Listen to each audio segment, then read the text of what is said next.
Hello' लोगोफोर दिनैनि बे गोदान मोनसे भिडिअनि गेजेरजों नोंथांमोनखौ गासैखौबो बरायनानै लाग्रोबाय। स' लोगोफोर ओरैनोथ' नोंथांमोना दायो भिडिअनि टाइटेल आरो थाम्बनेइलावथ' नायनानै एसेब्लाबो हमनो हाखादोंआनो जानांगौ दिनै आं मानि सायाव भिडिअखौ लानानै फैदों। स' लोगोफोर रेगा प्रडाक्शन्स बेनारनिफ्राय दिहुनजानाय मोनसे गोदानै बिथां दशरथ बर' थामहिनबा अमा राजा बिथांनि स्ट'रि स्क्रिप्ट आरो डिरेक्सन होनायाव दिहुनजानाय मोनसे गोदानै सुंद' बर' सावथुन स' आं दाखालिसो मोनसे आपडेटनि गेजेरजों फोरमायनानै होदोंमोन।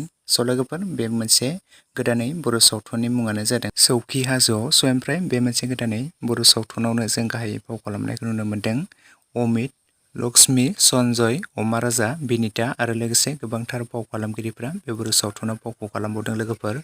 स' ओमफ्राय लोगोफोर बे मोनसे गोदानै सुंद' बर' सावथुननि स्ट'रि स्क्रिप्ट आरो डाइरेक्सनखौ खालामदों बिथां अमा राजा बिथाङानो।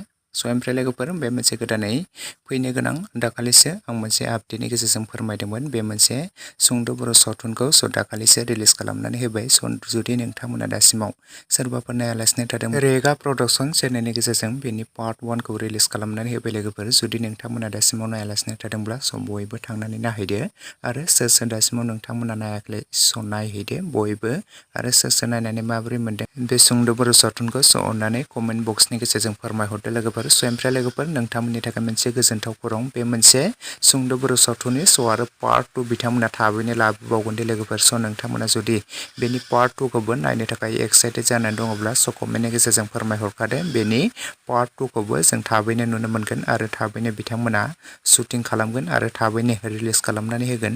स' लोगोफोर लोगोसेनो दासिमनि सुंद' आपडेट भिडिअ बेखिनियावनो। भिडिअखौ नायनानै जुदि नोंथांमोना मोजां मोनदोंब्ला लाइक खालामदो, शेयार खालामदो, लोगोसे चेनेलाव गोदानै फैदोंब्ला साबस्क्राइब खालामनानै खाथिनि बेल आइकनखौबो अलाव प्रेस खालामना लादो जाहाथे नोंथांमोना बेफोरबायदिनो माखासे गोदान गोदान फैनो गोनां माखासे बर' सावथुनफोर, सर्ट मुभिफोर, मिउजिक भिडिअफोरनि आपडेटखौ बे चेनेलनि गेजेरजों मोन्थिनो मोनबाय थायो।